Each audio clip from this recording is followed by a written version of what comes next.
I call to order the meeting of the Minnehaha Creek Watershed District Board of Managers, June 13th, 2019.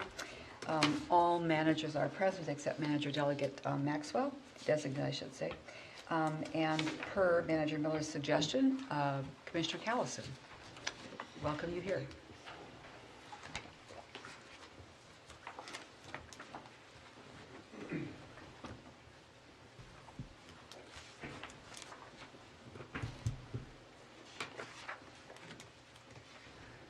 Good evening. Thank you for your courtesy in moving me forward on the agenda, and thank you for this time to bring you an update on what's happening in Hennepin County. I have sort of a smorgasbord of items, no real theme, but I thought they might be of interest to you, so I'll just run through them fairly quickly, and I'm happy to take your questions and comments as well. I brought along two handouts. The first is our recycling progress report. I thought you might find it interesting. It gives you more information about our efforts to protect the environment by recycling, and the challenges we're facing and the reasons why we're looking at organics and trying to encourage more organic recycling. So this is just of general interest. Also general interest, I brought along some excerpts from our 2019 assessment report. The first is the cover sheet that just gives you a general overview of what's happening to property values in Hennepin County. We've had 6 straight years of growth. And what I think is remarkable in the 4th paragraph, it points out that there's been almost a 50% increase in the median value of a residential single-family house in that same time period. So substantial growth in property values in Hennepin County. I also included some maps. They will show you how property values are changing across the 45 communities in Hennepin County, both by community and by property type. I thought it might be interesting because property taxes are relative, and as property values increase or decrease in parts of the community, the share of taxes that anybody will pay will change accordingly. So again, I thought that might be of interest to you.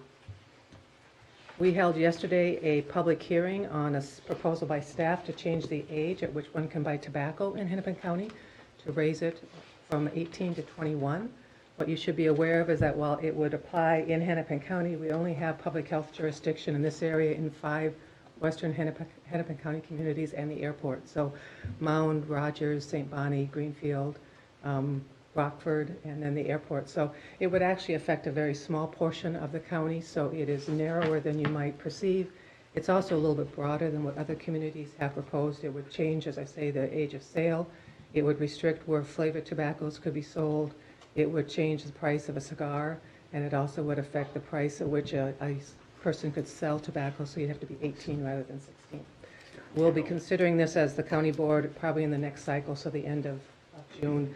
The public hearing, we had about a dozen people who spoke. Most were advocates in favor of restricting the sale or changing the age. Also retailers concerned about the impact on businesses, particularly those who, again, are adjacent to other counties where there would not be the same legislation proposed, at least at this point, or the same ordinance. I have mentioned, I think in past years, our concern with child protection and child protection numbers in Hennepin County. We have invested substantial amounts of property tax in that area. Actually, Minnesota is a state that spends relatively little on child protection compared to other states, and so we have filled the gap, and I am pleased to report that we are seeing lower numbers of reports, fewer children being removed from their homes, more children being replaced with kin when they are removed, so that's all good news. Long ways to go, but at least the trend's positive. We also have approved some additional money towards a housing fund. Affordable housing's been an issue for as long as I've been in office, I think. And it continues to be something that we hear a lot about. In Hennepin County, we are particularly concerned with folks who receive our services who cannot find housing, so folks with chemical dependency or mental health services or developmental disabilities. They are all particularly challenged in this market, and so the fund that we've created, about $2 million, would be focused in particular on those folks, trying to make sure that they have housing choices. So we just approved it in the last probably 2 months, and we have not yet made any disbursements from that, but that will be coming in the next several months. And then finally, we also had a report on the legislature, and I think our legislative staff indicated that it was a session that had some wins for Hennepin County. I tend to look at it from the standpoint of money, and I would say it probably was a wash, that we are going to receive more county program aid. We actually received in 2018 less than we received in 2002, so any additional amount is welcome. It'll be between $4 and $5 million. But on the other hand, the legislature did not deal with a gap in the PARA funding, the Public Employee Retirement Account. So while we might get $4 to $5 million, we probably have to pay to $2 to $3 million for PARA. So all in all, I don't think we'll see a big impact from the legislative session. That's probably not a surprise to you, but we had hopes perhaps for some more funding in transportation, more funding in Community Corrections Act, and then, as I say, more CPA, county program aid. So that completes my report. Happy to take your comments and questions, and I appreciate the chance to appear before you, so thank you. Thanks for coming. Are there questions for Commissioner Callison? Manager Robbins? No. That was not a question, okay. Well, thank you so much for coming. You're We always welcome. Thank you appreciate for the your visit. time. We'll turn now to matters from the floor. If there's a member of the public who wishes to address the board on a matter not on the agenda, come forward. I see the Honorable Gabriel Jabbour approaching the microphone. Nice to see everybody. Good evening. Madam President and members of the board. I'm Gabriel Jabbour, 985 Tonkawa Road, Ono, Minnesota. I am here because I feel it's important for us to break from our daily routine to show appreciation for those who have really made a major difference in our life, and you guys are some of those people. Maybe lately you're very important, some of those people. It isn't only me. We were supposed to have 4 other people with me. Rich Anderson from North Shore Marina. Oh, he just walked in. Well, he ought to know he's late. Jerry Ragvam, Mayor Ragvam, and Jay Soul from Alan Alma. The way your staff and you have handled the issue of the dam is unbelievably fantastic. The communication from your staff to us has been nothing but excellent, enlightening, engaged, and your emails has been passed over and over and over like a stream of water going down the creek, so to speak. Am I in the right meeting? This is the first time. We have a few bad things coming up. But I personally clearly understand that the dam, I'll come up and support you. there They you don't believe you. they're very formal here, not like the LMCD. Yeah, go. So I clearly understand that the dam is a flood control device. And not for a moment, I personally and people around me feel that we're more important to have the elevation of the lake right versus flooding people downstream. And we clearly, and you know from our history and engagement with you, we hold that extremely important.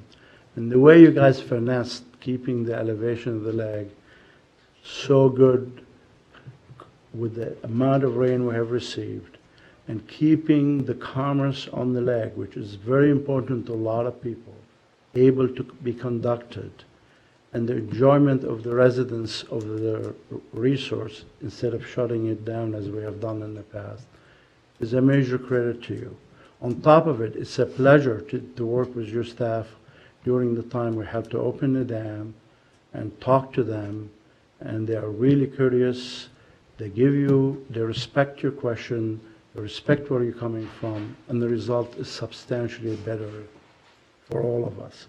I'm more anxious to work with them on a permanent solution, how we could de-ice the dam by push of a button instead of auger and crawl down there. Although I'm happy to do it, and our staff are happy to do it, but I think it seems to me the high water, particularly with the invasion of all the wetlands in the upper stream and the mega mansions, is going to be more of a norm than an exception.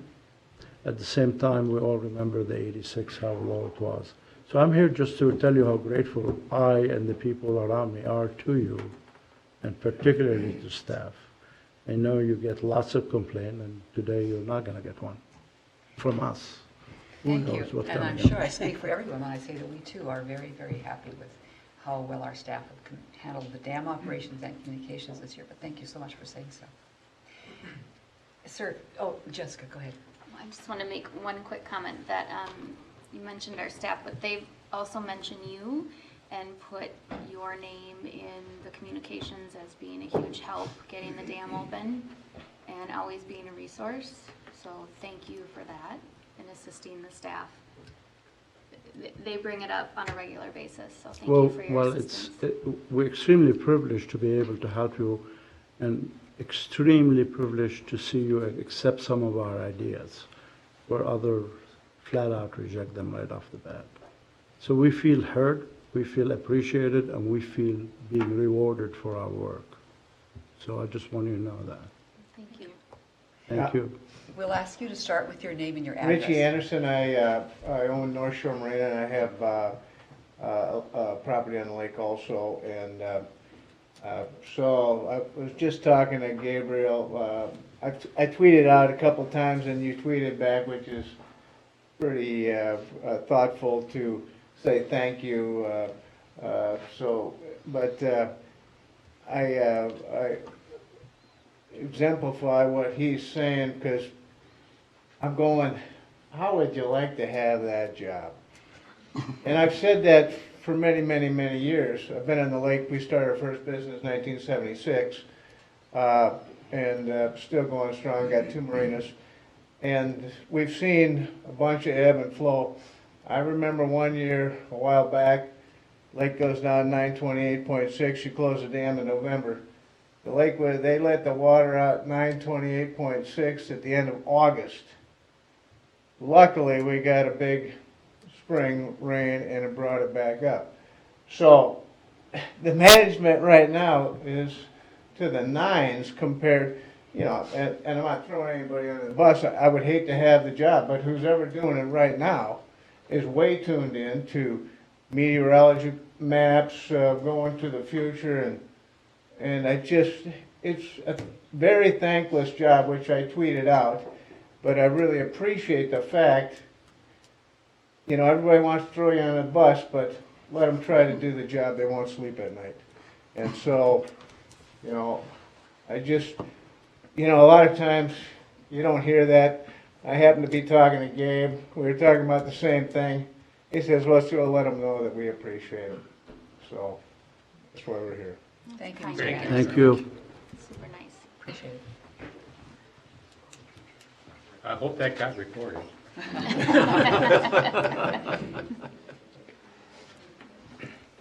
We'll move to approval of the agenda. I'll reverse the order of taking items 10.1 and 10.2 because we have a member of the public here. Are there any other changes to the agenda? Move approval. Second. Motion by Manager Miller, second by Manager Olson. Those in favor say aye. Aye. Any opposed?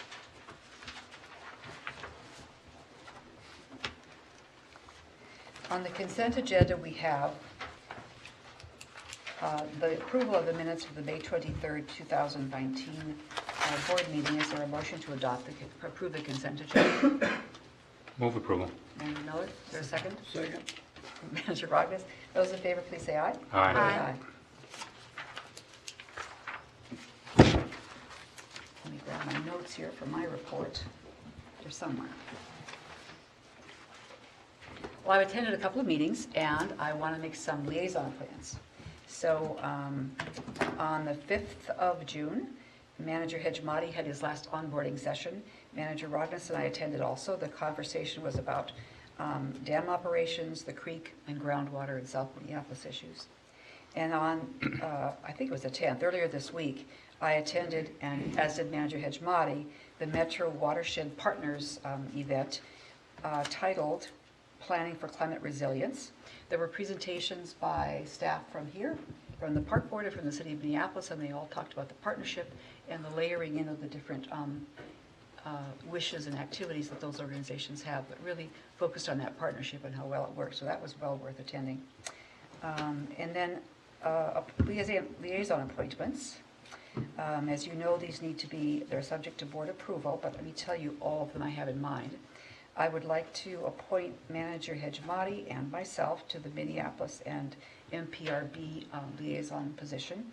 I would like to add Manager Miller as a strategic communications liaison to join Manager Loftus and myself. and also to name Manager Hajmati as a liaison to website development. So if there's a motion to approve those, I'd appreciate that. So move. Is there a second? Second. Manager Olson. Those in favor say aye. Aye.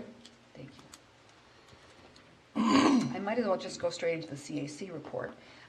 It was my assigned meeting, but Manager Hajmati attended also so that he could meet the CAC and they could meet him. The topic at the CAC meeting was the 2020 budget priorities, so they saw much of the same presentations we've seen before from Ms. Christopher. And they have moved all the comments that they have will be incorporated and brought to us on July 11th by staff. And the July meeting date was moved to the 17th of July, so I'm going to need to get a manager to attend that. Manager Hajmati could not make the shift to that date. If someone wants to speak up right now, that'd be great. Otherwise, I'll make some phone calls. Let me check. 17. I could make that. Manager Olson, thank you. That'd be great. The 17th of July. That is all I have, so I'll turn it over to you, Manager Loftus, for Operations and Program Committee report. Thank you, Madam President. We did meet today. Mr. Beck and staff provided a presentation on the AIS history, including the 2013 to 2016 AIS management plan, budgets, cost share activities. We discussed future programming and budgeting, and discussed a shift towards an ecological management framework. And moving forward, staff is going to work on communicating these changes with stakeholders over the summer or into the fall. That was our one agenda item. So that concludes my report. Thank you. Does anybody else have a meeting or event they attended they'd like to report on? We will go then to, just note that the upcoming meetings are listed in the agenda. And then, looking to see, yeah, the CDC has been changed. We'll go to permit 19-110, the Blake School, and we have Ms. Manlick.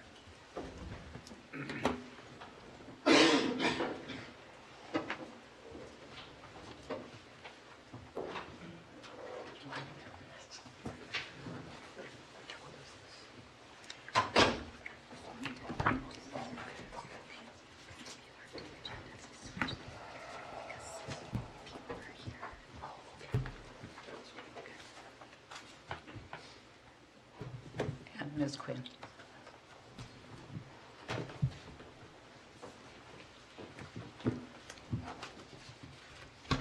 All right. Good evening, President White, board managers.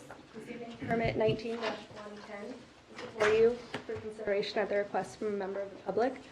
An additional letter from the resident was addressed to the board this afternoon. A copy was emailed to you, and a hard copy has been provided and will be put on the permit record. The applicant, the Blake School, is not requiring a variance or exception, and the proposed plans meet the applicable rule requirements. The project triggers erosion control, stormwater management, and wetland protection. Based on discussions with the resident who requested the board review for this permit, stormwater runoff and impacts of shared wetland were among the main concerns and will as such be the focus of this presentation. If there are any questions about the erosion control requirements for this permit, I'm happy to discuss those plans as well. Ms. Manlick, would you mind leaning forward just a little bit into the microphone so that there's somebody you couldn't hear? Yeah, sorry. No problem. Thank you. Slow down and start over, please. You can move it Wow. toward you as well. Yeah, pull that. That's okay. No, just continue, Ms. Manlick. So in this permit overview, we'll discuss the project location and background analysis of the rules that are triggered, and then a staff recommendation for the permit. So just some general background. The Blake School is located in the city of Hopkins near the intersection of Blake Road and Excelsior Boulevard.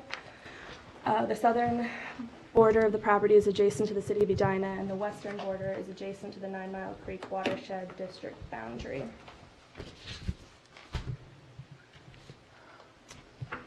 The Blake Schools applied for a permit for a lobby addition and parking lot reconstruction The project area is focused within the southwest corner of the site. The property falls within the Blake Road improvement area, and a portion of the site drains north towards the district's 325 Blake Road project, as I'll address in the rule requirement portion of this presentation. The applicant is proposing to reduce runoff rates for stormwater leaving the site and provide more than the required abstraction for volume and phosphorus.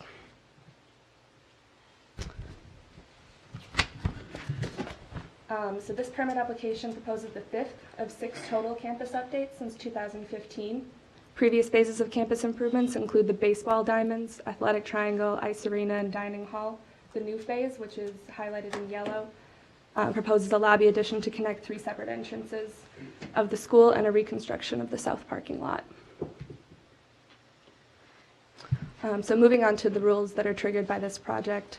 The project does not propose any direct disturbance within a wetland, but the buffer portion of the rule is triggered when there is a wetland located down gradient of land disturbance.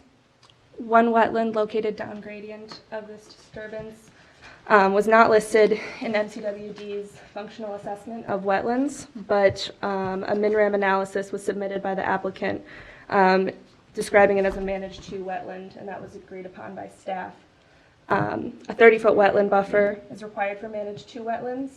This buffer extends along the wetland boundary on the property owned by the applicant. The Hopkins bike path prevented a full buffer width, so averaging was used to meet the rule requirement, but the total buffer area is larger than what is required. The project meets the rule with the condition of the submission of a maintenance declaration for wetland buffers. Moving on to stormwater management. Because the applicant is proposing to increase the site's impervious surface, the stormwater management rule is triggered. On a site greater than 1 acre with less than 40% disturbance, they're required to treat for the new impervious surface. They're proposing to treat stormwater on site through 2 new underground filtration systems, an expansion of an existing infiltration basin to the north side of the site, and an existing stormwater pond in the northwest corner. As you can kind of see on the diagram, the BMPs are circled in red. The proposed plans show reduction in rates of stormwater runoff for the 1, 10, and 100-year storm events. And the applicant is required to abstract the first 1 inch of rainfall. And the plans submitted to the district and reviewed by staff and the district engineer show that they are exceeding that requirement. And per the stormwater management rule, the phosphorus requirement is met when the volume requirement is met. So with the submission of a maintenance declaration for stormwater facilities, this rule is met. Good evening, President White, Board of Managers.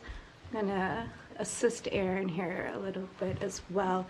Just want to go back to the kind of master campus plan shown here and acknowledge that Blake School did provide us a master plan. We've been tracking each phases for the amount of site disturbance and the increases in impervious because we review county scheme and development under the Stormwater Management Rule. And so with all these phases and the upcoming phases, they're still within the parameter to just treat the new impervious surface based on, less than 40% site disturbance and a less than 50% increase in impervious. And so during the public notice process, a resident did request a board determination. Aaron and I did meet her on site with concerns regarding this downstream wetland. And then I'm going to kind of, a little thing on here, walk you through this a little bit. So we met on site, and the main concerns were increases in rates and volumes that would be directed to this wetland after it goes through the filtration system. Since it is a managed to wetland, there is an allowable bounce and inundation increase under the parameters to allowable impact to downstream water bodies.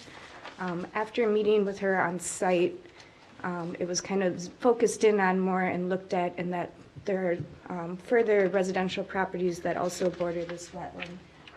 And Karen also owns land adjacent to it. So with those comments, we did go back, talked with the district engineer and with the applicant, and they actually revised their site plan to take some of the drainage that was going here and direct it up to this existing basin up here, and also a portion of it to this basin up here. So with those plan revisions, they're actually reducing rates and volumes from the existing to proposed condition with those changes. And it was our understanding that that was the main concern. So we kind of had the applicant revise it to analyze the impacts to that wetland, how we would analyze like a lake or a preserved wetland instead of a managed to, which doesn't allow any change from the existing to proposed condition as far as inundation and bounds. Hand it back over to Aaron. Great. So based on the fact that the rules are being met through the proposed plans, the staff is recommending approval of this permit on the conditions of a submission of maintenance declaration for wetland buffer and stormwater facilities, financial assurance for erosion control and stormwater management, and reimbursement of mailing costs and engineering review fees. Thank you. Is there a motion to approve the permit? Move approval. One moment, please, ma'am. There's a motion by Manager Miller. Is there a second? Second. Manager Olson. Please hold your comments. Are there questions for Ms. Manlick or Ms. Quinn? Manager Olson. When you say you're moving the water to the two other locations that would have gone into the pond, how is that water? Is that just gravity? Are you passively letting it flow that way? What's their plan? Thank you, Manager Olson. Are you referencing how water gets up to the northern basins? Correct. It's piped, correct, yeah. It's through storm sewer pipes. So through the different phases, this northern BMP here already exists, and they're actually expanding that a little bit.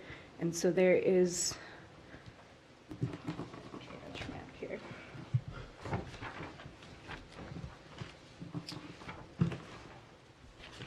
So there's already currently some existing pipe shed that exists on the campus that directs water to this northern basin. And they're just, since this is all being redeveloped here, they're adding some additional pipe to tie into that. Thank you. Any other questions? Those in favor, please say aye. Aye. Aye. Aye. Any opposed? Thank you.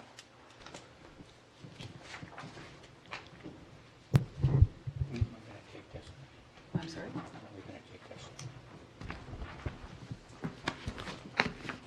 We're going to take testimony from It's not a public hearing, it's a Okay. public meeting.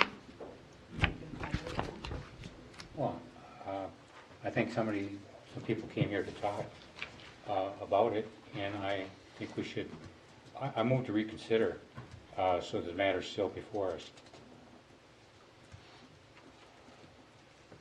There's a second? Second.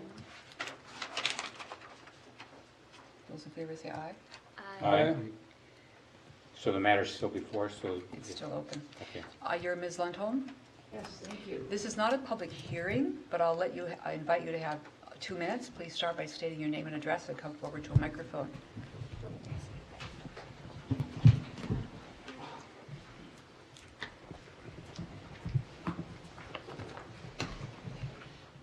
While she's getting ready, is there anybody else who is here for this item? Do you represent the applicant? Yes, I'm Dan Kelly with Lake. Okay. For fairness, after Ms. Lundholm has spoken, if you'd like to, you can certainly come forward. Your name and your address. Thank you. I'm Karen Lundholm. If anyone can hear all of this, I'm astonished. Is this conversation recorded? Yes. Good. This was so quick, so soft, that I'm not sure everyone could track. I agree with Please. you because I couldn't barely hear it, so. Thank you. I think it's terribly important material that's glossed over, that you can't hear, done at a terrible speed. I am Karen Lundholm. I live at 309 Arthur Street in Hopkins. Did all of you get my email that I sent to the board today? Yes. Did you have a chance to read it? Yes. Yes. I object that this item should even be on the agenda tonight for procedural irregularities for a number of unresolved issues that I have with the applicant. I can go through, if you've read my material, I don't need to say more, but before I would agree with this, I would look for a survey of the properties involved. My property is very much adjacent to Blake School. The wetland that we're talking about in several iterations has been changed. I'd like to get an exact fix on where that wetland is, because I believe more of it is on my property than it is on Blake.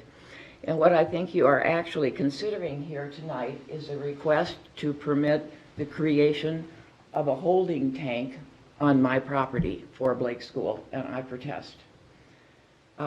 If they wish to do an inverse condemnation, there are ways to do that. If they wish to reimburse me for using my land for holding their water, there are ways to deal with that.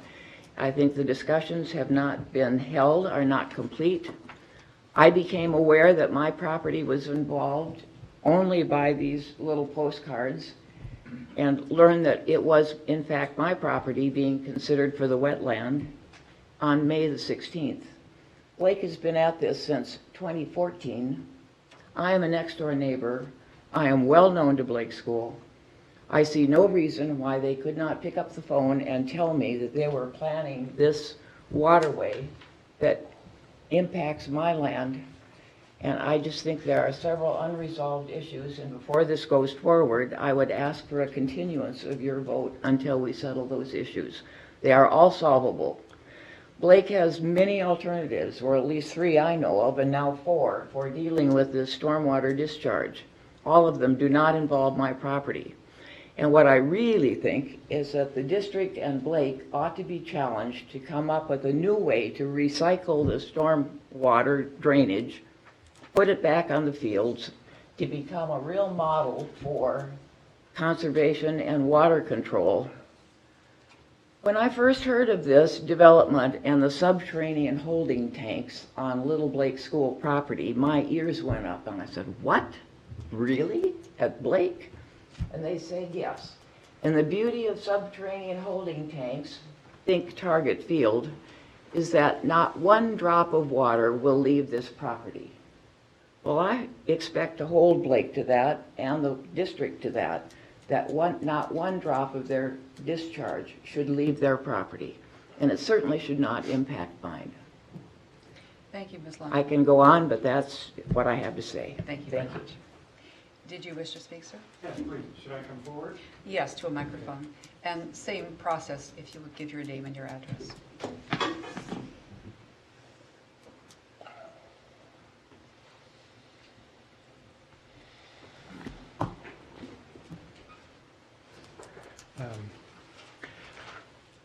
Good evening. My name is Dan Kelly. I'm the Chief Financial and Operating Officer for Blake School on Blake Road, 110 Blake Road South in Hopkins. I'd like to start by saying I have the deepest respect for Karen Lundholm, who goes by Katie. We've had conversations in the past. She's an important part of our community, and we take our relationship with our neighbors very seriously.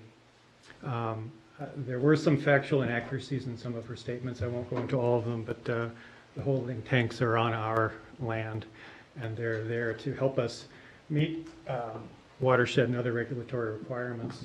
I'm pleased that we were able to get some great work from the staff and in collaboration with City of Edina, and my engineers were able to quickly come up with a revised design, which helps us divert some of the water up north.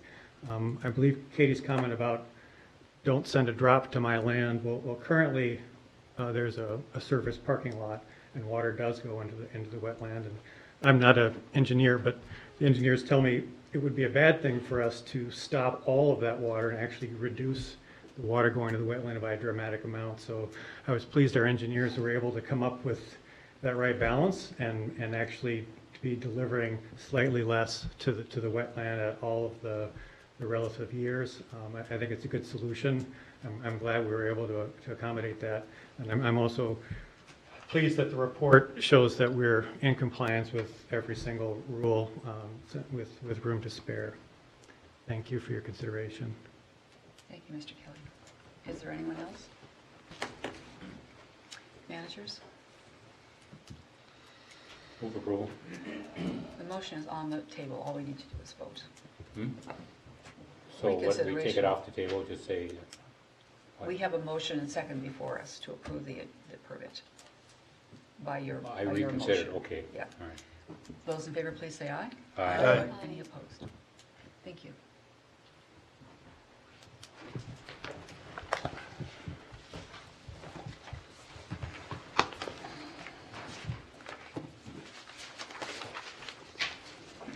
Move to item 10.1, the Woodland Cove Permit, 11140F. Mr. Teacher.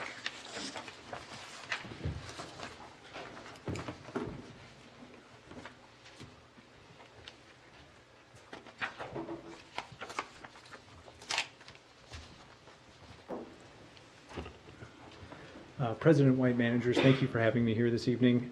Before the board this evening for approval is permit number 11140F, Ganya Homes application for the third lake edition of Woodland Cove, which is located in the city of Minnetrista. So this request is before you this evening because the applicant is seeking an amendment from a previous board decision under permit 11140, which was in August of 2011. So just to provide the board some context in the action that's being requested this evening, we're looking for the approval of permit number 11140F, which is an amendment to the stormwater management plan that's associated with Woodland Cove.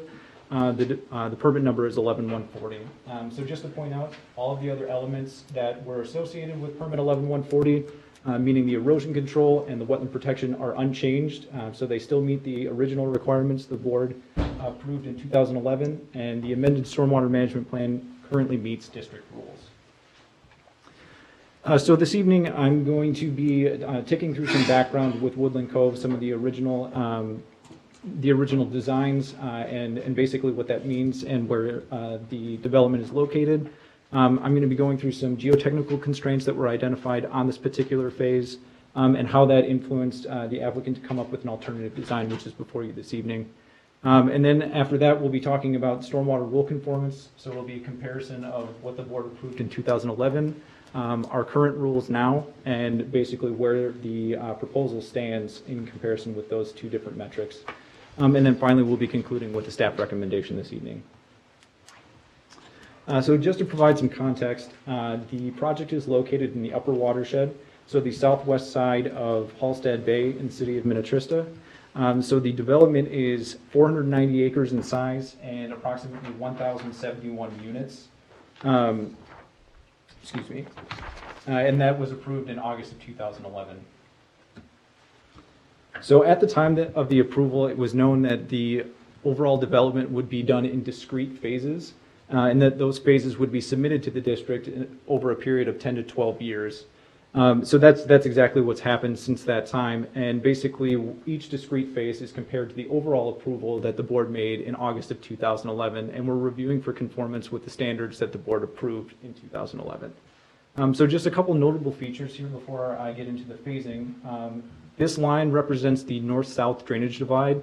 So basically all of the drainage north of this line goes to Lake Minnetonka, and for the most part, drainage to the south goes to Stone Lake. There's a small section in the southwest corner that actually drains west to 6 Mile Creek. So just to tick through the phasing real quickly, there's been 3 phases that were submitted between 2013 and 2015, which are now functionally complete.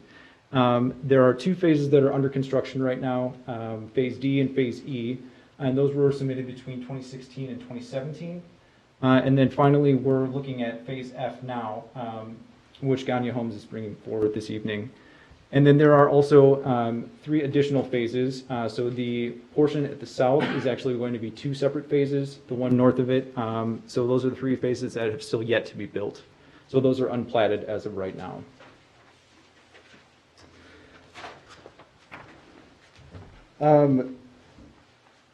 So as I said earlier, each discrete phase is reviewed for overall conformance with the original 2011 approval, and in some of these phases that are actually being submitted to the district, there's small tweaks to the plans. So lot line adjustments, various changes in impervious surface, but basically those are all reviewed for conformance with the original 2011 approval. So just to provide some background on some of the different features of the Woodland Cove site. So everything here in dark green is open space. So there's approximately 156 acres that were associated with the original approval, 36 acres of parkland. There's about 21 acres of wetland, and then subsequently 22 acres of buffer that were associated with the original board approval. And then finally, stormwater management is in red, so it's approximately 30 acres of the open space, about 6% of the open space that is on the site. So there's been small modifications, as I said, just small tweaks to each discrete phase as it's come in, and basically we're reviewing those tweaks against the original 2011 approval to make sure that it conforms. And again, I just superimposed a black line here just to reiterate that all the drainage north of this line is moving towards Lake Minnetonka. All the drainage south is moving generally towards Stone Lake or to the southwest towards 6 Mile Creek. So just a little bit of the background on the original stormwater approval. For this particular phase, the developer was looking at meeting the stormwater requirements through the inclusion of an infiltration basin, which is highlighted in red. The development moves a little, or this portion of the development moves a little bit further south, but this gives you the best view of the infiltration basin. So at the time of the original approval in 2011, we were really looking at what the infiltration basin provided in 4 main components. So volume control or abstraction is basically how much water you're retaining on site and having it move through the soil profile. And it's associated with the amount of impervious surface that you're introducing. Rate control is the actual speed of water leaving the site. Water quality is associated with the abstraction requirement. So basically that's looking at your phosphorus reductions, and that is considered to be met if you meet the volume control standard. And then the last piece that we usually talk about is downstream impacts. So downstream impacts refers to the downstream water body, specifically its bounce or inundation based on how much water you're sending downstream. So the way that we measure that, which is probably a term that the board hasn't seen before, is single event volumes. So the physical amount of water that is actually moving downstream under certain rain events. So that's what we were looking at the time of the original approval, and basically we're comparing those metrics with the approval that we have, or the proposal that we have in front of us now. So what we had noticed through inspections and other observations is that infiltration basins elsewhere in other portions of Woodland Cove that have already been approved have had basins that have poor post-construction performance. So it means that they're not really infiltrating.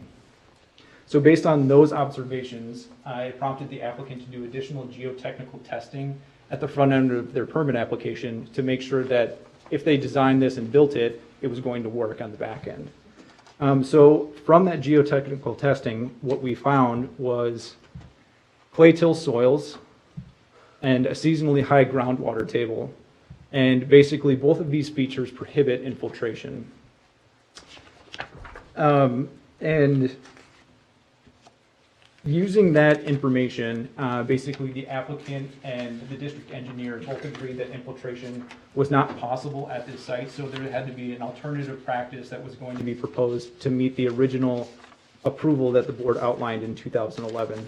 So there was geotechnical testing done on the front end of the 2011 permit approval, and it's called Philip Dunn testing that was done. Basically, it characterizes the soil conditions at the surface, and since the time of the original testing, there's been advances in geotechnical analysis where testing is typically done to a deeper level to characterize more of what kind of soils you're encountering. And then seasonally high groundwater is actually something that can change over time. So there was none that was found at the time the initial testing was done. However, this testing found that about 2 feet below the depth of the bottom of the proposed basin, that groundwater was actually coming in through the sides. So infiltration is obviously not possible here. So again, using this information, the applicant was looking at alternative ways to manage stormwater on the site. So the proposed design that we have in front of us this evening is for an irrigation reuse system. So the irrigation reuse system works basically using the footprint of the basin that was originally approved in 2011 and using that more as a reservoir, and then using pumps and irrigation lines. They're essentially utilizing that stormwater that's captured into that basin and then irrigating the green space that's available on the site. So the image to the left shows the irrigation piping network in blue and the basin in red. And then the image to the right shows the available green space that they have to irrigate. So what we're doing then on a staff and engineering level is taking a look at the information that was submitted to the district and then comparing that against what the board approved in 2011, and then also against current rule standards to see where that stacks up. So in that analysis, looking at the volume abstraction piece, so again, the amount of water that is retained on site and it's associated with the impervious surface, and I hope everybody can see the numbers that I've outlined here. This is a little bit smaller than I anticipated. But under the 2011 approval, we were getting with that infiltration basin approximately 24,000 cubic feet of abstraction. Comparative to current district rules, only about 21,780 cubic feet of abstraction would be required. So it's easy to see that the original 2011 approval went above and beyond the standards at the time, but also above current district rule standards. So through the proposed irrigation reuse system, we're actually achieving 28,000 cubic feet of abstraction, so above and beyond what the original permit outlined. And I'll point out here too, as I mentioned earlier, that the water quality component of the district's rules is actually met through volume abstraction. So if you meet this portion of the rules, you actually meet your water quality removals too. So that is also met. The next portion that we look at is rate control, which again is the speed that water moves off-site. So this is comparative to the existing condition. So basically what we're looking at is that you're not increasing rates off-site. So with the permit 11140 approval, we were achieving 0.8 cubic feet a second, 6.5 under the 10-year, and 22.4 under the 100-year. So the reason that these are a little bit higher in some instances is because this is just looking at this sole phase of the development in the context of overall Woodland Cove. So if you're looking at everything that's draining to Lake Minnetonka, they were actually reducing rates. But under the proposed irrigation reuse system, they're actually keeping it consistent with the existing conditional, or in many cases reducing it, as is the case with the 10-year and the 100-year. So in this way, they're actually exceeding what was approved in 2011 as well. So the last piece that we'll look at is downstream impacts. So again, this one is measuring the bounce and inundation of the downstream water body, and this is the way that we measure that is through single event volume, so the amount of water that's actually moving downstream. So in this case, under the existing condition, 0.2 acre feet of water was moving in the 1 year, 1.5 in the 10-year, and then 3.8 in the 100-year. Comparative to the 11140 approval, there were slight increases in that. But again, this is in the context of just this discrete phase. But also, we're looking at the downstream water body being Lake Minnetonka. So Lake Minnetonka is quite large, and its volume and capacity is also quite large. Because of that, even small increases downstream don't have an impact on that bounce or inundation of the water level. So under the proposed scenario with the irrigation reuse system, we're seeing that there are going to be slight increases in the 1, 10, and 100-year for the amount of water that's actually moving downstream. But again, what our engineers and what staff was looking at was, will this amount of water moving downstream under these events impact the bounce or water level of Lake Minnetonka? And again, because Lake Minnetonka is so large, there is no impact to that water level. So that was staff's finding at this point. So staff and the engineer agree that there is no impact to Lake Minnetonka. So when we're packaging all of this information together, basically what we're looking at is the proposal as it stands now meets all aspects of the board's original 2011 approval except for the downstream impacts portion. But again, we are not impacting Lake Minnetonka just because it is so large. There's only a little bit more water that's actually moving downstream. So when we're looking at the Stormwater Rule wholesale, the applicant actually meets all aspects of the district's Stormwater Management Rule as it stands today, so what we actually have on the books. So just to kind of summarize all of this information, so Woodland Cove was approved by the board under permit number 11140, and that was in August of 2011. Each subsequent phase that is submitted to the district is analyzed for rule conformance under that original approval. This phase identified geotechnical constraints that prevented achieving the stormwater standards of permit 11140. So again, that was the geotechnical testing they did to find soils that were not conducive to infiltration and also the presence of groundwater. And then the applicant basically taking that information developed an alternative to the stormwater practice originally proposed, and that is reuse and irrigation system that meets current district rules. So the applicant is basically asking for an amendment from the Stormwater Management Plan that was associated with your original approval in August of 2011. So just to conclude for this evening, going back to the original action that I outlined, staff and the district engineer are recommending approval of permit 11140F, which amends permit 11140, specifically the Stormwater Management Plan, upon satisfaction of the following conditions that are also outlined in your report. And with that, I'm happy to take any questions. Thank you, Mr. Dietrich. Is there a motion to approve the permit? So moved. Manager Rogas, is there a second? Second. Manager Miller? Any questions for Mr. Dietrich? Manager Loftus? I'm just curious on your downstream impacts. Can you give me a sense of scale? My only concern would be if every property made a negligible impact, but if it were cumulative, could we get into trouble?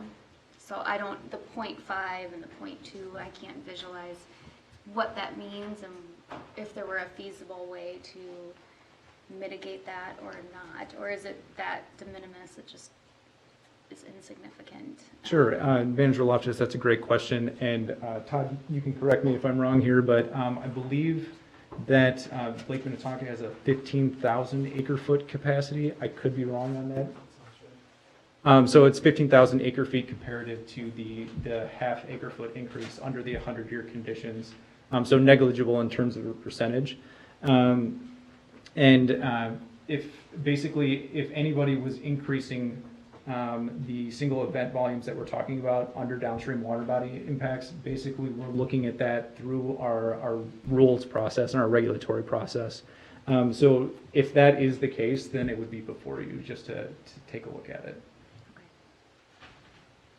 Manager Rogas? It would appear that if the situations were reversed and 80% of the water that was going to Minnetonka was going south to that watershed, that would be a completely different situation.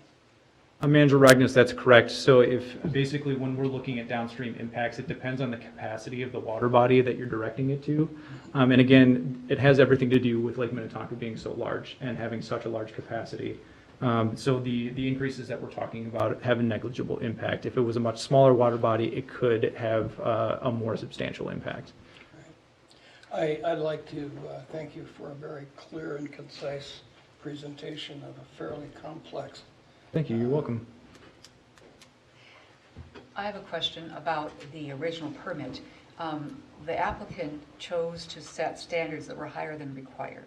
Correct. Was there any sort of trade-off that we're losing the benefit of by this new permit?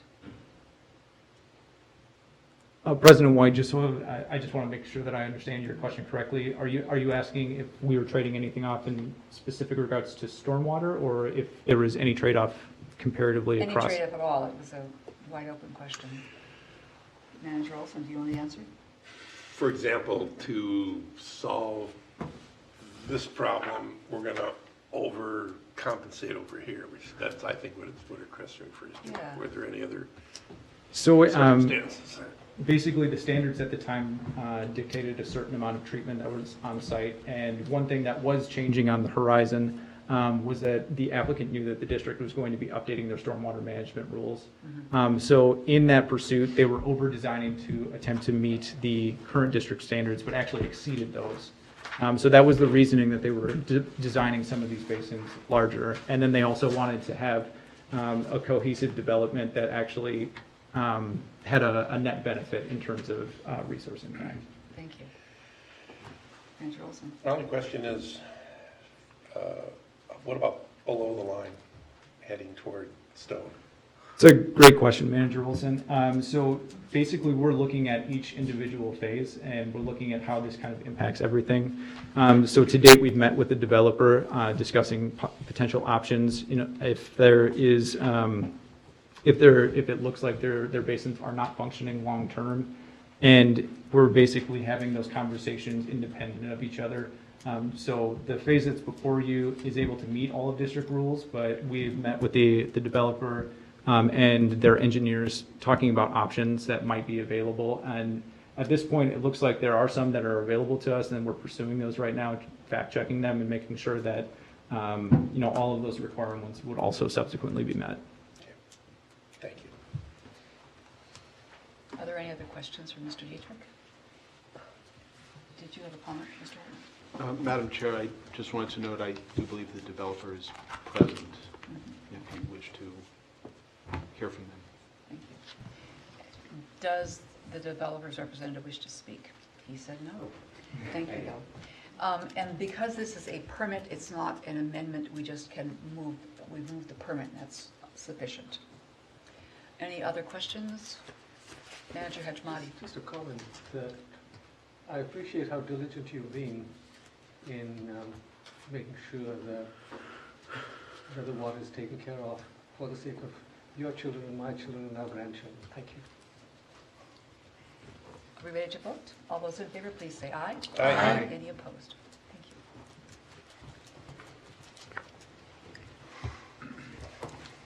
you. We'll move to item 11.1. Ms. Mamayak and Mr. Himley.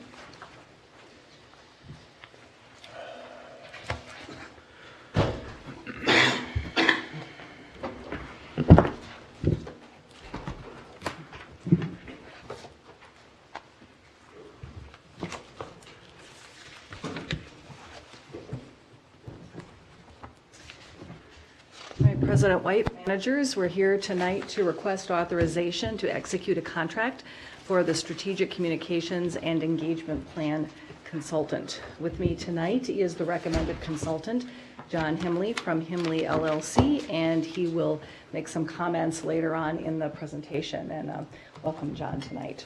Thank you. So the presentation will first cover a brief background of the project and the purpose of the project, the goals and the audiences that we will be addressing with this plan, the project team, the project scope, and the budget and the timeline. So for the background, the last time we had a plan adopted for strategic communications was in 2013, adopted by the board. The plan was developed by John Himley's firm at the time. In 2014, the Board of Managers adopted new mission, vision, and goals and balanced urban ecology policy. Of course, we've also adopted a new watershed management plan, so a lot has happened since our last communications plan was developed.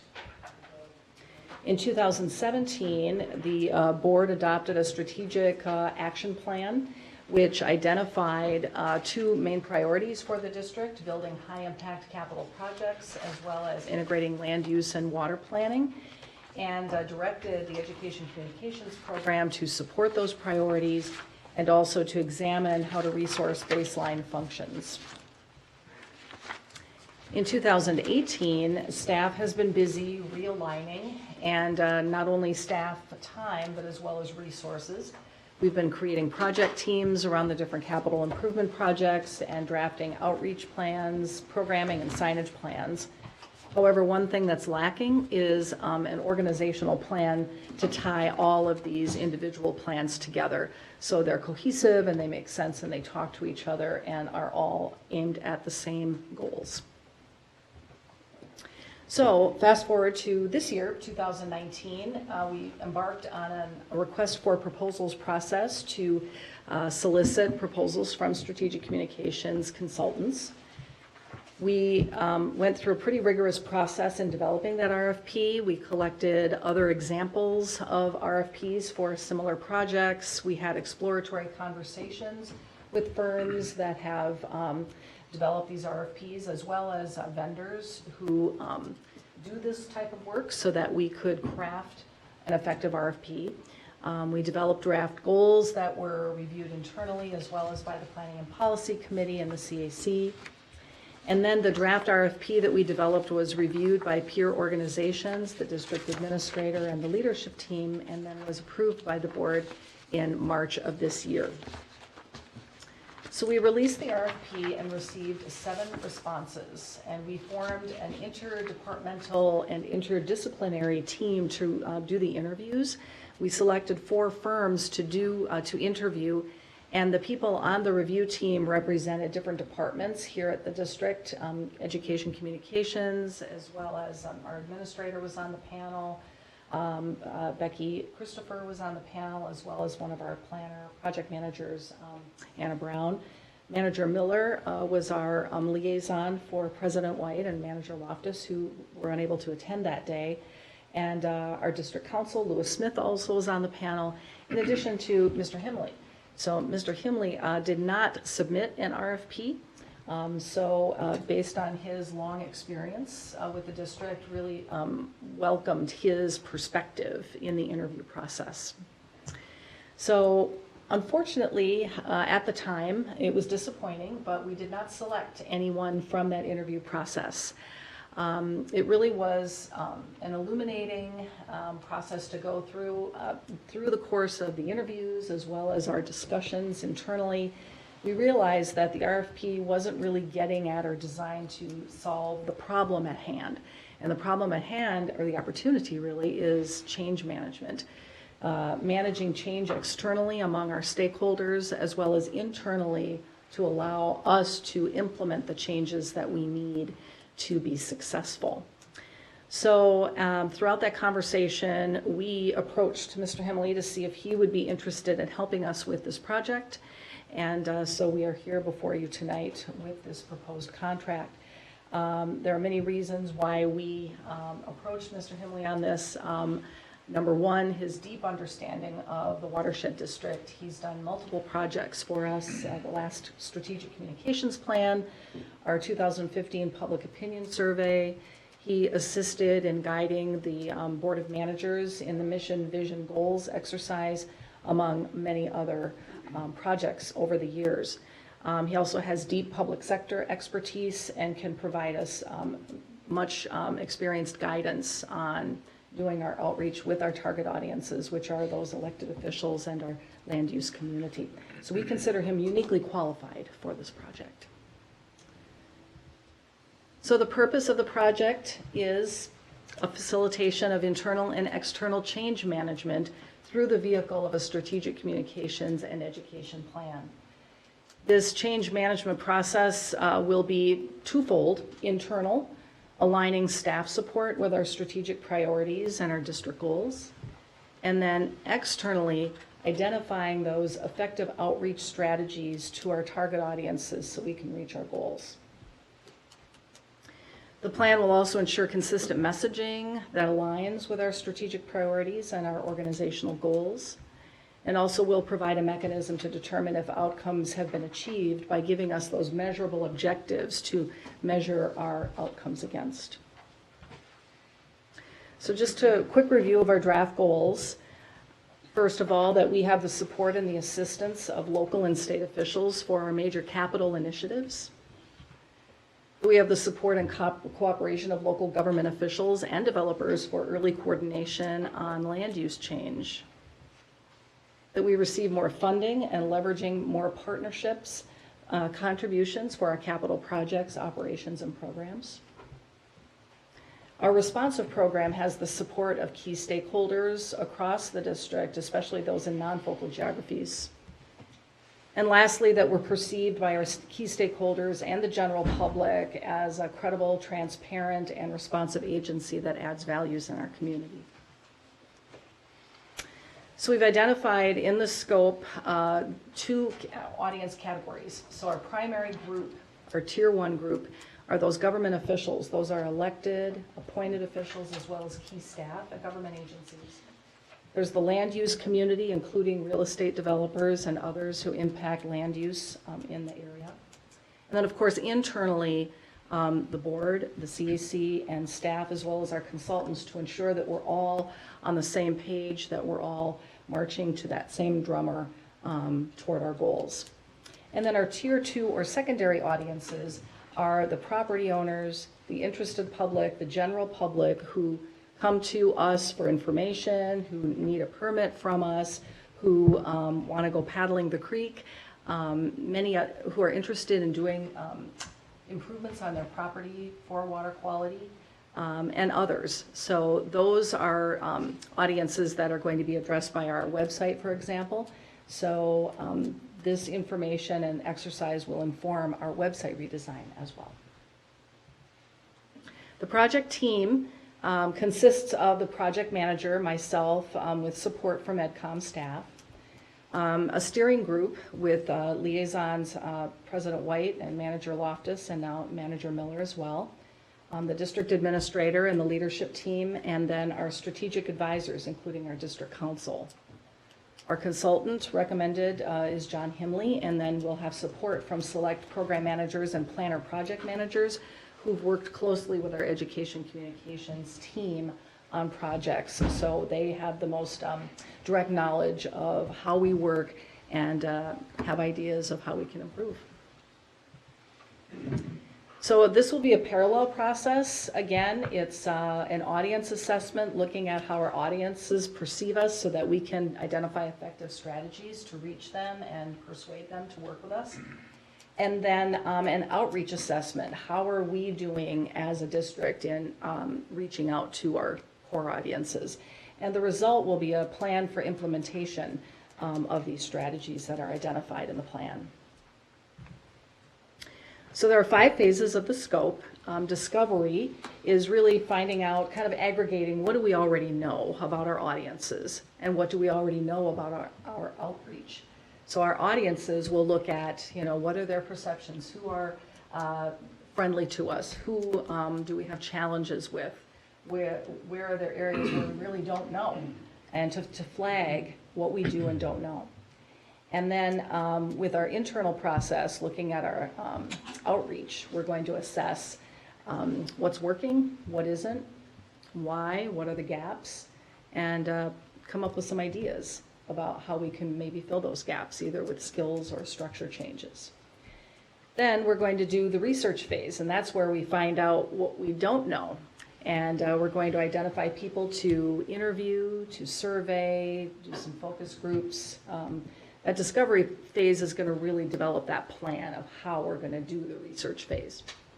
And then insights, we're going to take what we learned from both the discovery and research phase and develop the perceptions of all of our target audiences and how they think, what kind of messages are going to resonate with them, and what channels are most effective for communicating with them. And then the strategy development phase is where we identify those strategies for actually reaching our audiences based on all the research that we've done and the insights report. And then finally, the implementation plan, we're going to determine that what we're going to do to implement those strategies. So this next slide is really putting those steps on a timeline. So again, the discovery, it's somewhat aggressive, I'll note, but doable. June and July, doing that audience assessment and our outreach assessment. So what we already know. We're going to employ some staff work groups in this work and then also have a joint meeting with the consultants. And the deliverable will be a SWOT analysis for the outreach efforts that we are doing currently, and then a SWOT analysis for audiences in 3 priority areas. We've tentatively identified 3 groups. So there's the 2 focal geographies, Minnehaha Creek Subwatershed and the 6 Mile Creek Subwatershed, and then our watershed-wide bucket of work, which includes the responsive program, it includes our integrating land use and water planning, which includes the permitting update, and then our baseline education outreach work. So we'll have the SWOT analysis as well as our plan for doing the research and an interview list, who we're going to interview. So as a part of this plan, we're going to identify who should we talk to, who do we want to hear from and learn more. And this is really going to employ a lot of staff input, way more than what we initially had planned when we first went out for the RFP, and it's going to be better for it. So in August is going to be the research piece. Where we're going to be going out, the consultants will be doing interviews of our primary stakeholders. Those are our government officials as well as our land use community. We're looking at potentially adding to that by doing some surveys. And then we're looking to use the CAC as a focus group and for some website usability testing as well. So we really want to use them for some of that secondary audience research. And the deliverable of this phase will be a summary of preliminary findings, some high-level findings, that will then feed into the insights phase, which is really then distilling all of what we have found out, comparing the new data with our discovery phase findings to really find out, are we on the right track? What have we learned? And then we're also planning to check what we've learned with a subset of our stakeholders and see if we're tracking correctly. And one of the tactics in the insights phase is going to be another joint meeting with our consultants and staff to ensure that we are collecting all the information, aggregating it, and the deliverable will be the audience perceptions, key messages, and channels that we should be using to communicate with our stakeholders. Then segueing into strategy development, using the insights findings to actually develop strategies for reaching and influencing our target audiences in our 3 buckets of work that I mentioned earlier. We're going to have a work session with staff to identify those, and the plan will then be kind of a 3-part plan for each of these 3 areas, strategies to reach our target audiences. And then finally, the implementation plan is looking internally at how we can best meet the demands of the plan and what's directed in there. What changes are needed, and we will develop that plan to identify also the resources needed to make any changes that are identified. And so that's going to take through the rest of this year with final approval in February and March of 2020. So we'll be coming back to the board at that time. And I will note that this is very iterative, not only with staff, but with the board. As you saw in your packet, there are a number of report backs to the committee. Liaisons will be invited to participate throughout, so, and the CAC as well. So this is an organizational activity. $50,000 was budgeted for this plan in the 2019 communications work plan. We did add a 10% contingency for additional work if there are additional interviews that we want the consultant to do. So we wanted to be sure that we added a little bit more for a contingency, and there are funds in the communications budget for this additional funding. And so next steps is a kickoff conference call next week with consultants, pending approval tonight, of course. July 16th, a joint meeting to plan for the research phase once we get all the discovery data in. July 17th, the very next day, the CAC is having its July meeting, and so we'll be presenting an overview and informing them of their role. And then reporting to the Planning and Policy Committee on July 25th with our discovery phase findings and our research plan. Now I'm pleased to introduce John to say a few words about Confirmation. his work. That could be an earlier photograph. You have a tie. Yes, exactly. Well, first off, President White and members of the board, it's a pleasure to be back with you here again.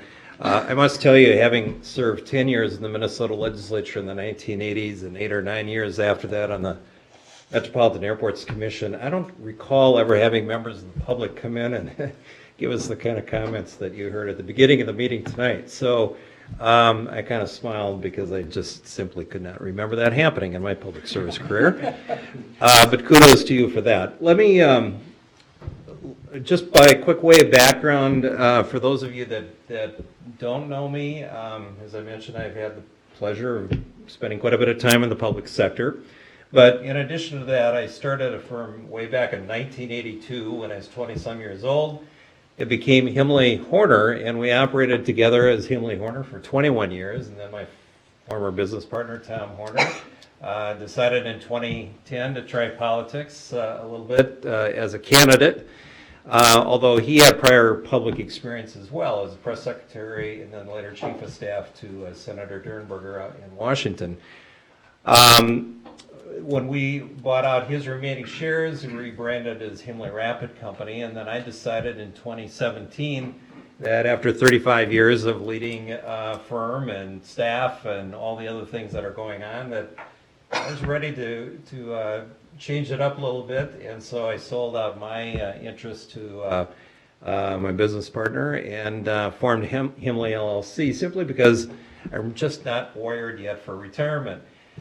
So in that context, I've taken continue to work with a handful of kind of key clients that I've worked with over the years, and then take a few other assignments here and there. One thing I would just mention, obviously I saw the RFP come from Minnehaha Creek, and when I looked at it at the time, my assessment was it was something that was going to require more than just myself in terms of being able to do it, and I just decided that I wasn't going to try to do that all by myself, and so I took a pass on it. When the district came back and asked if there was a way that I would take a look at it, first I said no, and then thought about it further. And so long story short, Tom Horner, my former business partner, and I had talked about, well, maybe we should work together on a project or two. And so I called Tom, and in fact, he was very interested in this as we described it as well. So in effect, I don't know if this means getting the band back together or what, but Tom Horner, who has Horner Strategies, LLC, will be subcontracting to me. And in effect, you're getting two, let's just say, pretty experienced people that can lead the work on this from the consultant perspective. I think that's going to be particularly important as we think about the interview process. We've done literally hundreds of these over the course of my professional career. I can tell you a lot of companies would kind of push that work down to very junior levels. Our view is that that is among the most important work, and we ought to have more senior people actually doing that. Why? Because, as we know, there's often a lot of nuance when you're asking people questions. What do you think? Why do you believe that? What do you think we could be doing differently, and so on and so forth. And so both Tom and I are committed to doing all the interviews. We will split them up roughly half and half and be able to bring that kind of experience and, I think, insight back into the process here in a way that hopefully you'll find value. So I would also just mention that in the course of our business engagement over the years and in our firm, you know, we worked with hundreds of companies, several of the Fortune 500s to emerging and startup companies. We've worked with government agencies. We've worked with a lot of nonprofits and NGOs. And in that context, it's given us kind of a broad lens, and yet we can, because we've worked in so many different industries and so many different sectors, it's given us a pretty good grounding in a lot of these things. I would also just add that on a personal level, conservation and those related issues have always been very, very important to actually both of us. And as an example, among the various nonprofit boards where I've served on over the years, I did 9 years on the Nature Conservancy Board, and then they called me back a couple of years ago and asked me to serve on their big water capital campaign cabinet. So I'm also raising money right now on a volunteer basis to assist with that, but that's a very aggressive program focused on protecting the sensitive headwaters in the upper Mississippi region. So what I'm saying is it's not just kind of work related, there's also some personal passion around these issues. So with that, maybe I should just stop, and I'd be happy to take any questions that you might have, but I would just say in conclusion, at least from my comments, that I believe I understand the work, the role, the value that Minnehaha Creek plays in this whole area. I live in the watershed. I see the benefit of what you do. And, you know, over the years, having had these interactions with you on various other things, for me it'd be, frankly, a privilege to work with you again. So I stand for any questions. So in conclusion, we request authorization to execute a contract with the Strategic Communications Plan Engagement Plan Consultant. And we'd be happy to answer any questions. Thanks so much. Thank you. Is there a motion to adopt Resolution 19059? So moved. Manager Rognes, is there a second? Second. Manager Miller. Now, are there questions for Ms. Mamayak or Mr. Himley? All those in favor, please say aye. Oh, go ahead, Manager Himley. I had a question for you. Sure. and I'm speaking from my inexperience, you will have got a lot more experience than I do. Some of the most important stakeholders are just the people who live here. And, hopefully moving them towards being active towards climate change is going to be something that's going to be important for our children and our grandchildren. And I'm wondering how you plan to address that. So, President White and Manager Hedgepati, the scope, as I understand, is really primarily directed around the change management aspect of how we can further position the Minnehaha Creek Watershed District as what I'd call both a protector and a partner. And that's just my kind of view of it. There is, within that Tier 2 audience, certainly that aspect around the communications to the broader general public. My understanding of the work plan is that more of that is going to be driven through the website, and using that tool and that platform is kind of the place to be able to accommodate that. Now, having said that, I fully expect that we will be asking questions that get to the issues of how people see, the broader, where does Minnehaha Creek fit into the broader kinds of discussions in terms of what is going on right now in the environment. I mean, certainly it's not just theoretical when you're managing dam and outflow issues related to seasonality matters now that are certainly outside of what have been normal conditions. I think it gives everybody an opportunity perhaps to take a pause and perhaps ask some questions that people haven't asked before. So I think it's, to be honest with you, and somebody who went to the Arctic last August and spent time on glaciers and glacier fields that now have melted, I mean, I get the point. I think the issue will be just in terms of the scope, how we address what and how everything gets prioritized. And that's still, I think, to be discovered here. Manager Miller. Most government relations communication programs are based on bragging about what you do. Maybe that's oversimplifying, but what we're trying to do is communicate with those people that really have not just general passing interest, but major impact on the land development. The city planning people, the architects, the engineers, the builders, the landowners. And right now, I think they generally look at us as a nuisance that has to be addressed. But through some very good work that the staff has done over the last few years, we've got several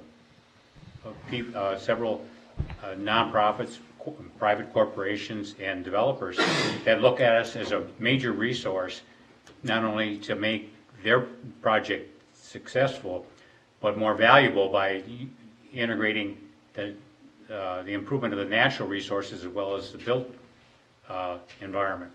The example would be the Japs Olson Company, which I think you're familiar with now. In Park Nicollet Hospital, Methodist, yeah. Those get at the engineers, get at the city planners, get at the landowners, and that's the primary focus. The educational focus, the general population kind of thing, the people that are interested in their own lands and stuff. We hope to get to them through the revised website. Is that a pretty good description, James?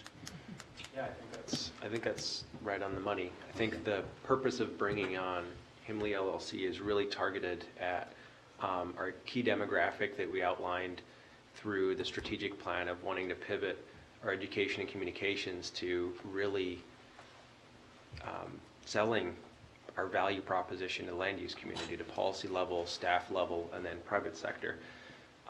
We're still communicating to a broader audience, and there's people that, you know, trafficking our website or picking up the phone that want information from the district about recreation or wanting to make improvements on their property at a more localized scale, or just want information. We had some of these conversations during committee about what's the best way to deliver information to people in a way that's useful.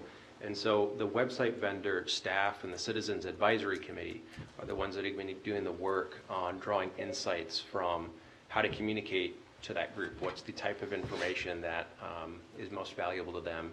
And then, as Manager Miller said, I think as part of the presentation, the website is really going to be used as a key platform to get that information out to people in more of a broad-based manner. So I think the scope of work here with how we're trying to change the program is more focused and targeted than maybe past communication planning efforts that we've undertaken. Thank you. Manager Loftus. I just wanted to make a comment so that the board knew, as a liaison on this project, I think it's exciting trying to see how to get alignment, which is a big part of your scope, and then also making sure we're effective in what we're doing and how we're getting that word out. Ms. Mamayak had gone through some of the process, but I just, for the people who weren't and didn't get to be as involved in it, there were a number of quick turns or obstacles, however you want to call it, that came up.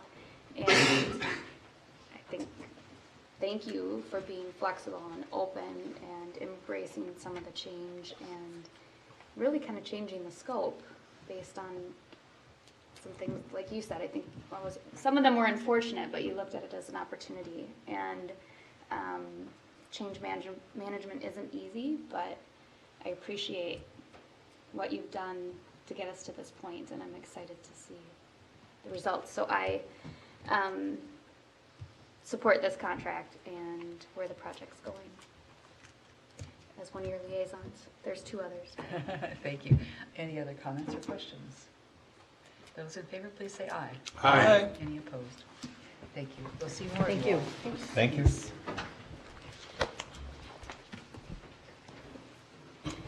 Item 11.2 is Resolution 19064. Mr. Heyman.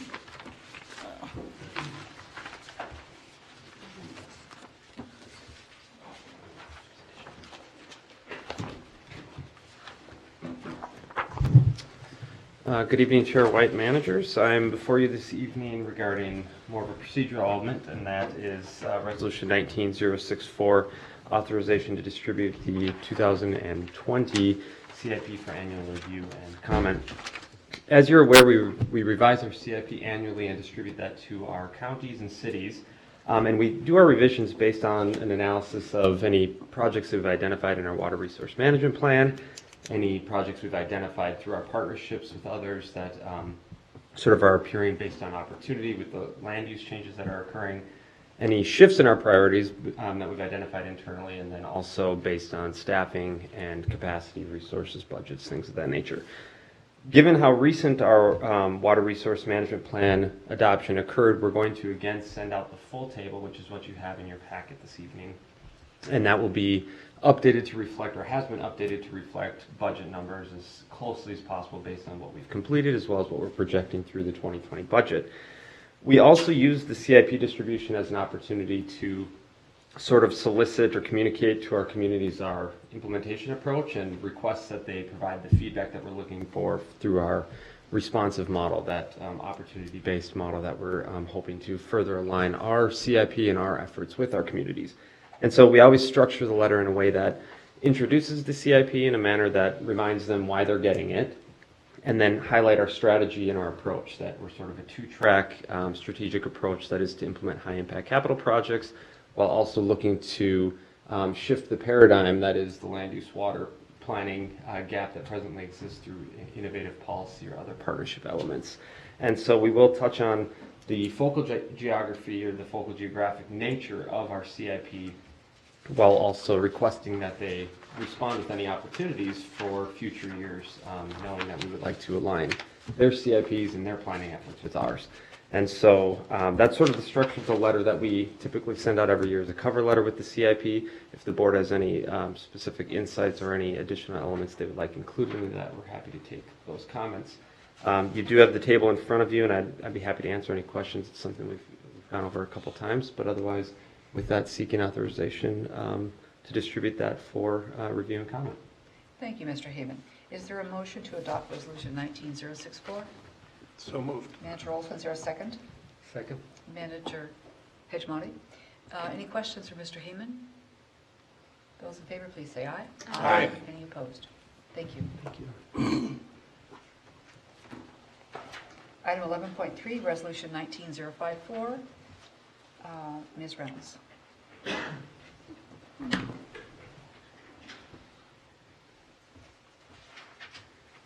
And as I figure out where the cursor is at and get it back over here.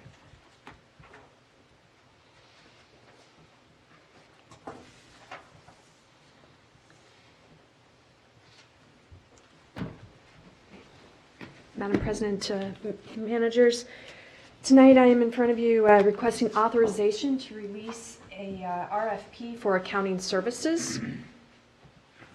I'll kind of go over the purpose of the RFP, the budget that we have for our accounting, and then the scope of the contract for the accounting services. So why are we releasing this RFP? If you remember, we just did an RFQ for the accountant last year. But through all that process, we did the RFQ, and then in November, when we were doing the RFQ for the audit, we had conversations in regards to the auditor and the accountant being from the same firm. So November 15th at the board meeting, the board directed the staff to develop an RFP for accounting services with the goal to separate the provision of accounting services from the audit services. So our current accountant is Redpath & Company. The contract was signed with them in September of 2018. We amended that contract in March of 2018 when we removed payroll services and moved to using a different third-party vendor for payroll. And the contract as it's written currently terminates in August of 2020, but it does have a clause in it that allows it to be terminated by written notice at an earlier date. And then our current auditor is also Redpath & Company. So our budget for 2019, we have in the operations budget a total of $85,000 for accounting and audit services.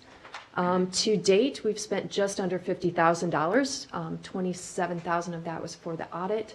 $22,000 of that is for accounting services, and that's just through the month of April. I'm estimating the new contract for 5 months, assuming we could get it in place to start the transition in August, would run us for that plus a transition at roughly about $26,000. When I look at the spend rate that we've had going on Redpath to date, I assume that will take us to the full $85,000, and I'm hoping that we have enough flux in that transition cost that we can keep all of this within budget.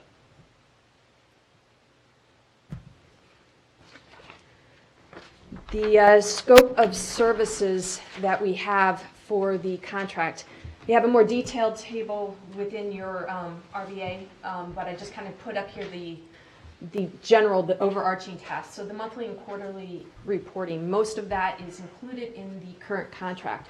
The way our current contract is written, we pay a monthly fee for accounting services, and then we pay a lot of extra for additional services.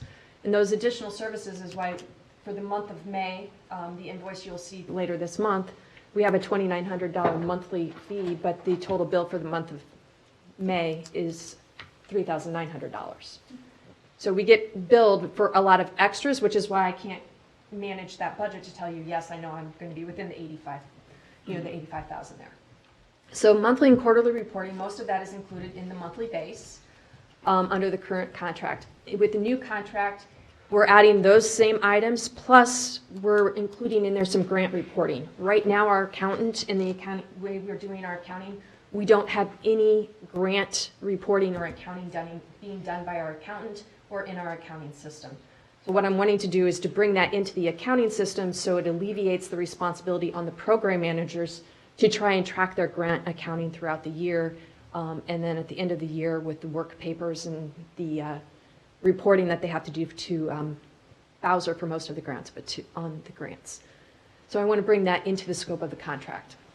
The general accounting, which is the monthly accounting, kind of the general that's done, which that is our monthly base that we pay under the current contract, that remains the same with the new contract.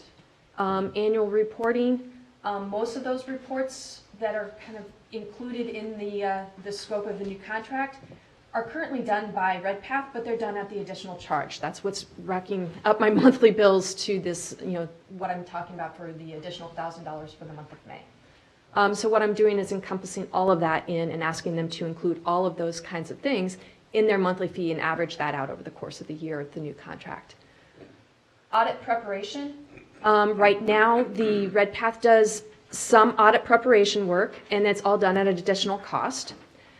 So what under the new contract, once again, trying to wrap this all into averaging it out over the course of the year, but asking them to do additional audit preparation work. So in the past, up until 2018, the auditors would come in, they would audit, then they would prepare the work papers, that should be the end of the year accountant work papers, and then they would re-audit. This year, I took on a lot of those work papers and learned to be an accountant. And asked lots of questions of the auditors to kind of help me through that. But the goal is to wrap that into the actual accounting contract so the accountant is doing that. And part of that would be part of the adding the grant accounting into the accounting contract. That way the accountant can now pull those work papers out of the accounting system and generate those work papers versus us trying to go back and look at the spreadsheets over the course of the year and try and figure out how to accomplish those work papers. Annual budget preparation, right now the accountant is not involved in that. And what we're doing with this one is to use the accountant to help pull some different numbers and to feed some of the processes to the program managers for their budget development. So they can provide us with some staff, staff with some spending trends, some cost analysis, how much have you spent year to date, and provide the staff with that so the staff is not maintaining all their separate spreadsheets to get that information, and it can be provided to them directly from the accountant into the system to start that budgeting process by the staff. The other tasks that were laid out in there are tasks that, once again, are completed under the current contract, but at additional costs. And so we're asking for those to be included into our monthly fees. And also looking to expand that with the hopes of where we're going with our IT processes and our IT updates to actually include using an accounts receivable part of an accounting side, where right now any of our permitting invoices or any invoices sent out by planners to like cities for reimbursement costs or anything are not tracked. We send them out, but we don't have any good tracking for them. And so really to integrate that accounts receivable, that invoicing piece into our accounting, so then that helps with our deferred revenues and once again those work papers that we need to generate at an audit and puts more of that into the accounting system. And so we can also have tracking and accountability of what's being paid and what isn't being paid. The requirements section, once again, those are included. Those are some pretty basic, just knowledge of Stage 50, which is in our current accounting system, and then, knowledge in regards to government accounting and watershed districts. So in summary, we're here following the board's direction to bring back an accounting RFP. We're requesting the board's authorization to release the accounting RFP to obtain proposals on this. And like I said, we're trying within the scope of this contract to bring more of it into a monthly accounting fee instead of paying all the excess additional fees that we do right now. And with that, I am available for any questions the board may have about the RFP. Thank you, Ms. Reynolds. Is there a motion to adopt Resolution 19054? So moved. Manager Loftus, is there a second? I'll second it. I'll second. Are there questions for Ms. Reynolds? Yeah, we had a meeting to discuss the RP, and I had objections to having a consultant involved in preparing the budget, and we agreed to leave it in to just to see what kind of response we get, but we don't, the way we prepare the budget now is not on numbers.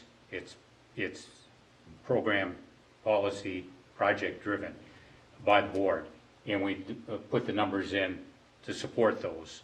We don't have so many miles of snow to move, or so many fire stations to man, or any of that. We're here to develop projects to that have impact on the quality of water, and so we decide at a board level on a policy basis the budget, and the individual numbers are developed by staff to support that. And I don't want to be I don't want the board to be restrained by a bunch of procedural policies and things like that. Like, this is the way we've always done it, and to make sure that it's policy driven and not numbers driven. So other than that, I support the RFP. Manager office? I support your comment as well. I have a quick question. Is this, in your scope of work, is it an appropriate time to ask for high-level dashboard quarter 2, 3, and 4 reports, just high level? That I know I'm a broken record on this, but is this the right time to ask for those? Or is it not? It might not be. As Manager Loftus, it is included within the scope of work for them to be preparing those, and for them to be submitting those to us on a quarterly basis. Okay. And so that is in there. In addition, I can make sure that we get a second quarter, because I think the first quarter did not get submitted out. So I'll work with Redpath to make sure I get a second quarter report and that we can send out to you. But it is included within that scope to prepare quarterly reports for submissions to the board, so you can see that and you can see where the status is, and we can make sure that we, new accountant, new philosophy, new view on what kind of reports they can pull, and maybe we can get that report to a point where it's giving you the information as the board that you're wanting. I would recommend that maybe with the RFP, they give you their template or a sample of one they provide other customers. I know there's plenty of times where sometimes billing, not with our engineer, of course, but other engineers, where sometimes you can't get the detail that everybody needs, or sometimes you can't, with accounting, agree on the format. So I don't think it's a bad idea to ask them to give you their best example of whatever client they pick. Obviously, just give us an example of how you submit a clear, simple quarterly report, and have that be part of what they submit to you. It's just a suggestion. Good idea. Yes, I can incorporate that in the RFP.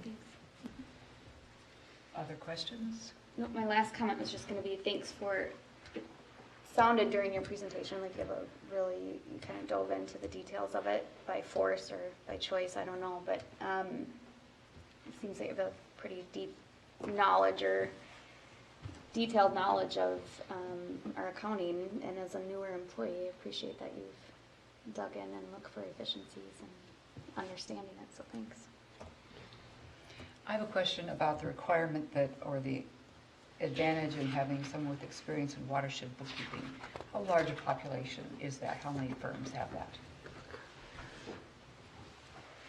I'm not sure how many firms are going to have that, and there's some uniques, but I think, looking for that, provide us some government background and government experience. If they have some watershed experience, I think that's a bonus. And I know there's firms other than Redpath that do watershed accounting. How many, I'm not sure.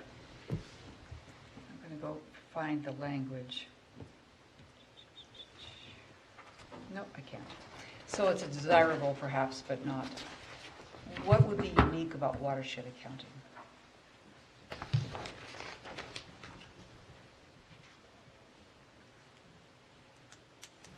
I'm not sure that I'm just trying to think about what we have different, and I'd say for the most part, I don't think if they have a government experience, they're going to, I'm not sure that there's that much different that we do as a watershed. We have a little fewer funds and different things that they have to work with. The grant accounting piece is big to us, but that's a universal that they have, so. You know, the government experience is the key, but we've asked in the past for them to have watershed experience too, so it's just kind of seeing what they can come back with. Okay.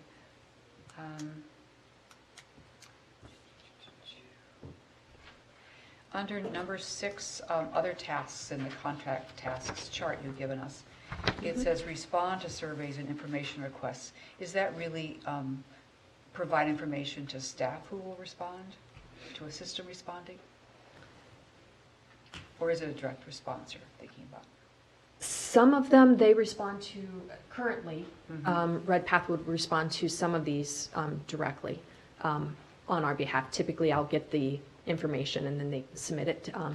In the past, we have certain ones where there's portals that you submit information through, and Red Path has the passwords and information for the district, and they have done all of that. Okay. I've tried to create some of those portals when I have enough time and enough knowledge of them coming up so that we can be the ones that are actually submitting our reports in some of those items.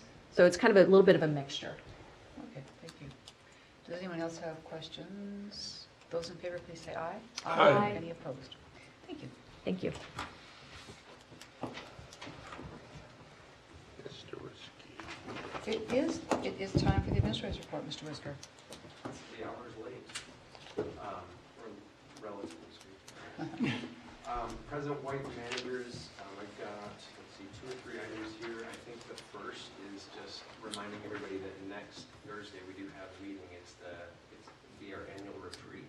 It's 5 to 9 p.m. So that was a schedule that was set, I think, a couple of meetings ago. So you should expect to see an agenda on Monday. We've been working with President White to set that agenda. Louis Smith will be facilitating. We'll have the leadership team there, Chris Meehan, to answer questions as needed. And then we're going to be meeting at the Minnetonka Regional Park. And so we've got a nice facility out there. It's in a building. Where is that? Where is this? Off County Road 44. I forget what the building name is, but We're in the Minnehaha room, I know that, which is very fitting. 44? yeah. County 44? Yeah. I think there may be some detours, we'll have to check the maps 44 out. is closed right now for the big sewer interceptor project for 2 years. I'm assuming there's access to the regional park, but I will check. And again, what is it called? What is So we're going to send out the agenda and everything else. Oh, okay, so you'll have the, You don't have to write this. That's the old wrestler's estate, right?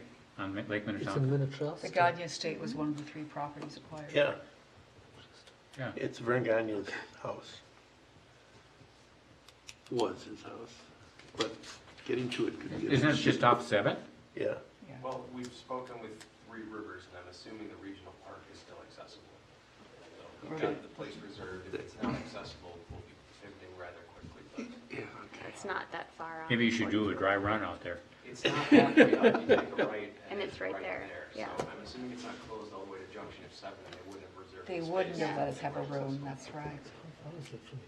That's because it's so available, nobody's Down to Highway 7. By boat, yeah. Well, you'll have to meet us in Wayzata and take us over.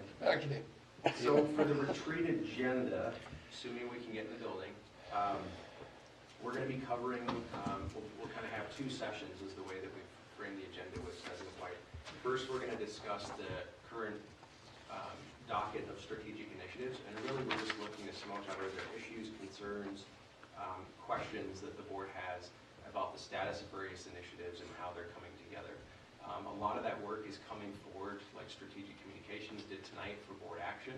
We just just want to use it as an opportunity to check in, to see that everybody's tracking. It's an opportunity, since we'll have new manager Hedgemati there, and I'm pleased to announce, I think, Manager Maxwell, designee Maxwell, is going to try and make that meeting. Good. It'll be an opportunity to complete our onboarding and provide clarity on where we've been, where we're going, and just make sure everybody's tracking in terms of the significance of the work and how it will align our workflow moving forward.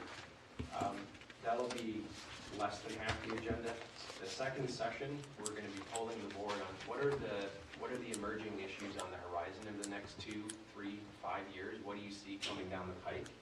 With a specific discussion on the watershed district's posture and positioning on climate adaptation. So for that, we'll be sending out some pre-read material. We've done an environmental scan of what's happening at a state level in terms of climate adaptation planning and policy, so we can understand the guidelines that are being set and who's working on what. We've done the same thing at a regional scale with counties and watersheds outside of the district, and then we've looked locally at what are entities within our jurisdiction doing, who's talking about it versus who's implementing it versus who's doing nothing. And that information should provide the board a good base for their conversation there. Tomorrow I'm going to send out just some questions to get people thinking ahead of time. We'll send out a list of strategic initiatives. And the idea is not that we'll spend an inordinate amount of time working through everything that we've covered for the last 2 years. So of that list, Lewis Smith, the evening of, will facilitate which ones do you want to dig in on, where are you concerned or you want some more information. So I'm going to send out some questions to the board tomorrow, and if you have time to look through that list and there's ones that you're going to want to talk about, that's what I'm looking for, just so that we've got that in advance. And then same thing with emerging threats, issues that are keeping you awake at night, that are going to be pressure points for the watershed in the future. It's just an opportunity to get you thinking over the weekend. Send me that information and it'll just help things run smoothly the night of. So that's the board retreat in a nutshell. Question, you said it's Yes. 5 to 9 and here it says 6 p.m., so help me understand. Is it 5 to 9 or 6 to 9? Does it say 6 on On the the agenda? agenda. On the agenda, it says 6 p.m. Sure. 6 would be sort of the business side of it. 5 is when we're going to convene and eat food. So 5 o'clock. I would have been there late. Let's go to 25. So convene Thanks at for 5, catching that. okay. Yeah, thank you. Somebody reads your stuff anyhow.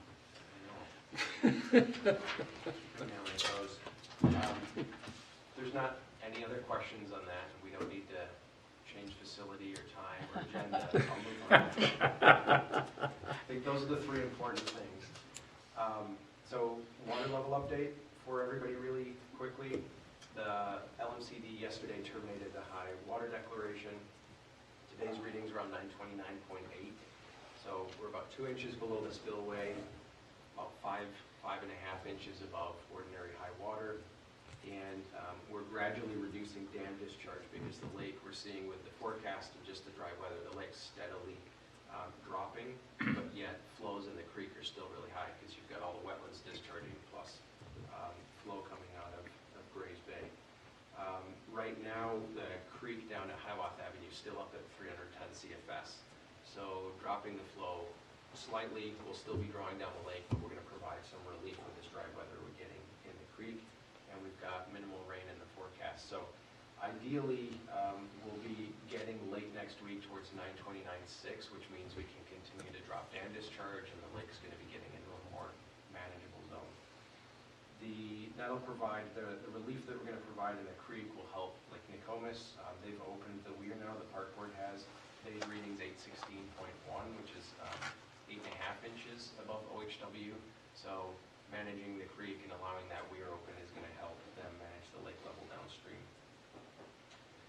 I think Tiffany mentioned this in the last high water update. We've had a series of conversations recently with the Department of Natural Resources, just looking at, without any major policy change, what is within the realm of reasonableness to start exploring operation of the dam over the winter months to get ahead of next season, just to see what kind of latitude we have. That's something that Mr. Jabor mentioned as well during the remarks from the floor. Tiffany's also been working with Metropolitan Council, USGS, Hennepin County, and others to continue to elevate the partnership level there and formalize those. We met with USGS divisional leadership, so not folks from in the state, but the region, last week to talk about how the district and USGS can continue to grow the partnership through gauging. And they're interested in MOU where they're revisiting our plan and monitoring on an annual basis to make sure that we're doing absolutely everything we can to measure and use the measurements of the watershed to inform the dam operations. And then she's also met with Hennepin County emergency managers, and they've started to scope out 10 locations. I think they'd started with about a dozen, but 10 locations up and down Minnehaha Creek, the major bridge crossings, where they're going to be putting in real-time level sensors. So we're not just getting our spot readings on the creek and then real-time at Hiawatha, but that we'll be measuring flow all the way up and down, which will be very helpful. So those are some water level updates for you, and I chopped through what we're going to be doing at the board retreat. So if there's any questions. Thanks. Anyone? Thanks, James. Yeah. Meeting is adjourned.